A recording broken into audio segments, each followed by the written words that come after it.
One thing that the Remain camp emphasised, and I think it was a perfectly legitimate concern, was that a long period of delay would be damaging for the British economy. And I agree with them that we should not prolong the process a day longer than necessary. We should minimise uncertainty in the interests of economic growth.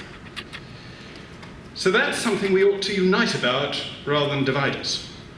That means that the 2 years laid down in the Article 50, which is a purely arbitrary number, no one's ever explained why it should be 2 years rather than 3 or 1 or 2 months or 1 year and 18 months and 7 days or something, you know, it's an arbitrary number.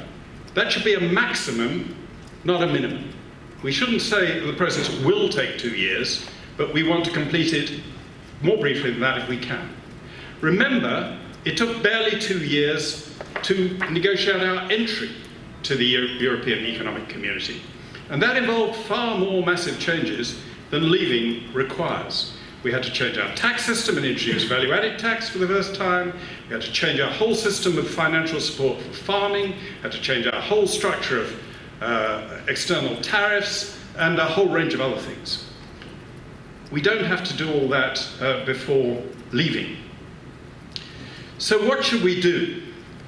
The first thing is to distinguish and get officials to distinguish between issues which are a matter for decision by the British government from issues which are a matter for negotiation with our European partners. Not everything is a matter for negotiation, and the more we can decide is a matter for decision by ourselves and take those decisions, the better it will be. When we start taking those decisions, it narrows the area of uncertainty.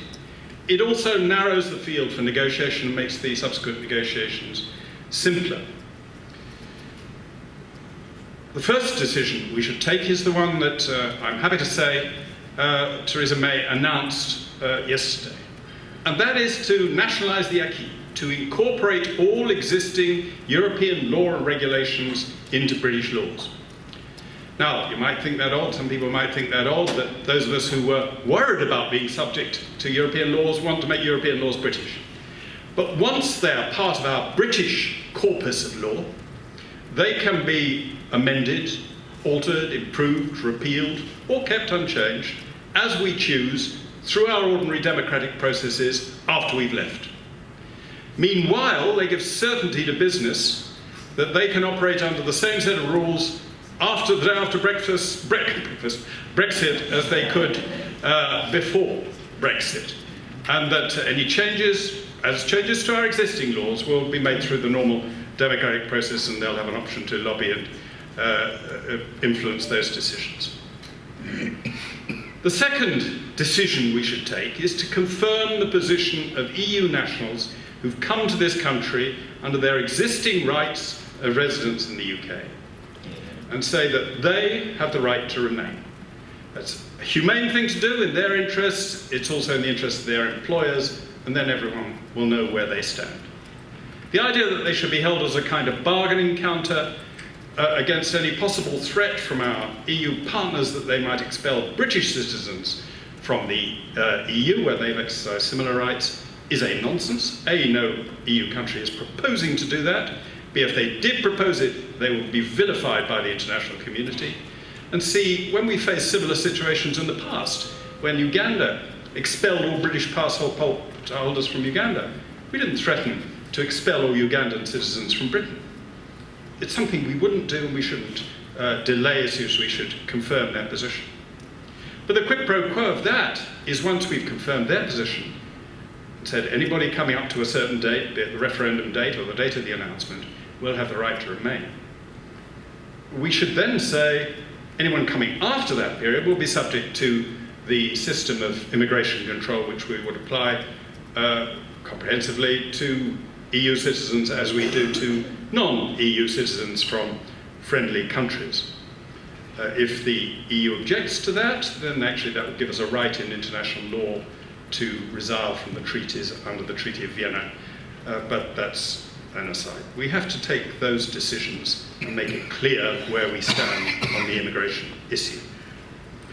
There'll be a number of other areas too where we can make our own decisions relatively minor. That leaves the big issue: what should be our trading relationship with the EU once we've left?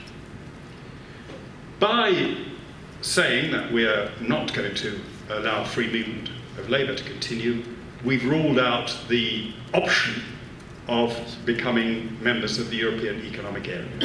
And a good thing too. It would be entirely unsuitable for us. The European Economic Area was designed for countries whose governments wanted to join the EU but hadn't yet persuaded their populations to endorse that. It was an anti-route to Europe. We're in the departure lounge. And it would be wrong for us to join that anti-room unless we're intending to go back in again, which would be an affront to democracy. So we've ruled that out. Now, that doesn't rule out a free trade arrangement with the EU. The EU has free trade agreements with about 50-odd countries, only 3 of whom have agreed as members of the EEA, 4 of whom plus Switzerland, to have free movement of labour of a kind and to pay a contribution. The other 47 haven't, and there's no reason, therefore, in principle, why the EU shouldn't agree a free trade deal with us that doesn't involve either free movement or us paying a contribution. In fact, the only 2 options, realistically, are that we continue trading with our EU partners on a no-tariff basis and with passports, which I'll come back to, effectively no change, the status quo, or that we trade on the basis of WTO tariffs, as we do with America or most other developed countries in the world. Those are the 2 options, and we should make it clear that those are the options to our partners in Europe. And we should make it clear, too, that both of them are acceptable to the UK, and both of them are quite simple. Trading on the status quo is clearly acceptable. It means no tariffs. We carry on as we are at the moment. But even trading on WTO tariff basis is acceptable to us. The average WTO tariff on our exports to Europe, weighted by those exports, is about 4%. Gerard asked where Andrew Tyree got the figure of 5.7%. He was using the unweighted average, which is a silly thing to do. And though Andrew is a good friend of mine, I persuaded him to stand with the House of Commons. He was wrong there. The 4% is the average. And that's not very high. We have enjoyed, our exporters have enjoyed a 12% improvement in competitiveness through the movement in the exchange rate since the referendum, and therefore that when compensates for a 4% tariff.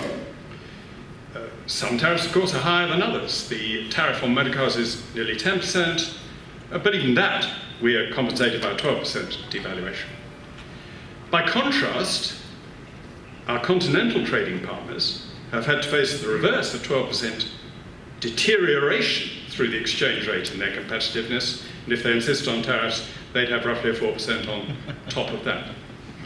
So it wouldn't be much fun for them. If they're motor car manufacturers like Germany, they would effectively have a 22% deterioration in their competitiveness since the referendum date, which is up to them. But we should make it clear that the choice is theirs.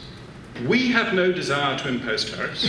We propose to continue the status quo, trading with them on a zero tariff basis, unless they decide that they want to impose tariffs on us, in which case we would obviously reciprocate and they would have to face tariffs on them. Is it worth us paying a contribution to avoid even the risk of that happening?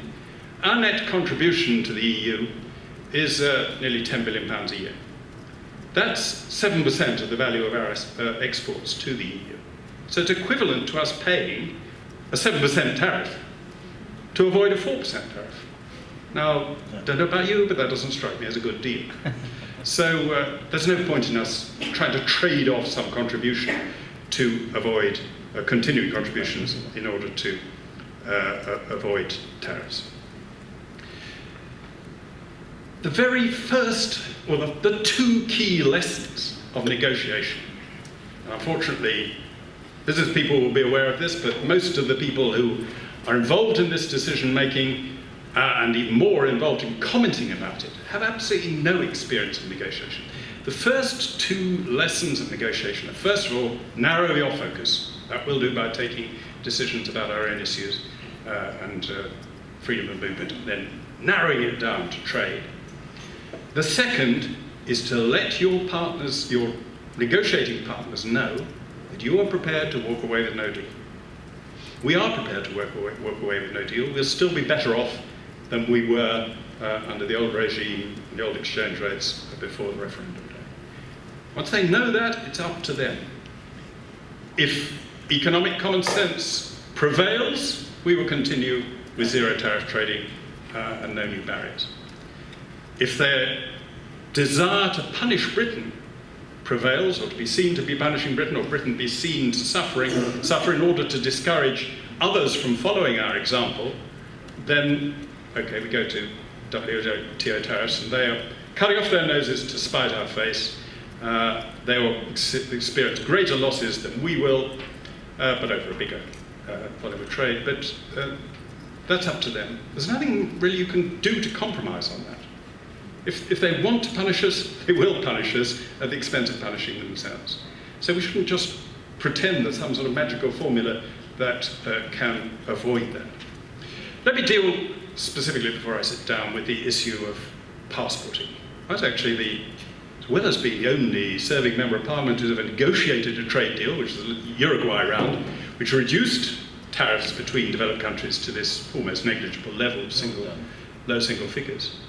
I was also the minister who negotiated the first passport agreement, the second banking directive, which gave our banks the right to trade throughout the European Union through branches or directly without setting up a subsidiary in that country. So they'd be regulated by the Bank of England or its equivalent nowadays, rather than having to have separate establishments in each country regulated by those countries' central banks. Wonderful thing, I thought. Terrific, clever me. I subsequently went on to, as Secretary of State, I did when I was Treasury Minister, as Secretary of State for Trade and Industry, I had to introduce the Single Market Programme, which that was a part. And I asked my officials, can I give a speech showing how wonderful this is and how it's enabled companies to do things that they previously weren't doing? And they came back and said all sorts of examples of companies who were doing things that they previously weren't doing, but none of them through using passports. So, in fact, they continue to operate through subsidiaries. Now, things have moved on since then. There have been a whole range of other directives which incorporate passports, and people do use them. But we shouldn't exaggerate their importance. I've recently been trying to quantify their importance, and it's rather limited. If you look, you ask companies, how did they trade before passports come in with Europe? Why didn't the exports of financial services to Europe after the introduction of passports show any change of trend? Why are they so successful at selling to countries which don't have passports? Our two biggest markets for financial services are the United States and Switzerland, not Germany and France. And what would they do if passports didn't exist? If you want some sort of measure about how much passports are worth, look at the UCITS directive, the directive that applies to companies who want to sell investment products, investment funds. Almost all British companies, or any British company wanting to do so, could operate from London, use a passport, and under the present regime, sell throughout the EU. Most of them don't. They set up subsidiaries in Dublin or Luxembourg and sell from there. And so actually they would be unaffected by us leaving. Why do they do that? Because the benefit of using the passport from London is less than the lower cost tax regime the benefit of the lower tax regime in Dublin and Luxembourg. So that gives you an idea. It's a small advantage, but a tax advantage is even greater. So let's not exaggerate the importance of passports. It's not something that you would willingly give up, but it's not something you will make huge concessions to retain. Now, I'm sure we can elaborate on all these issues in the discussion that's about to follow, but the one thing we must get over is that leaving cleanly and clearly is not a hard Brexit. It's a simple Brexit. It's a complete Brexit. Trying not really to leave and retain 1 foot in and 1 foot out is partial Brexit. It's sort of hokey-cokey Brexit. And that's not in Britain's interest. It's not in the interest of democracy, where we have to show that we've responded to the interests of the British people. It would be a very foolish thing to do, and it would tie our hands as far as negotiations with the rest of the world are concerned.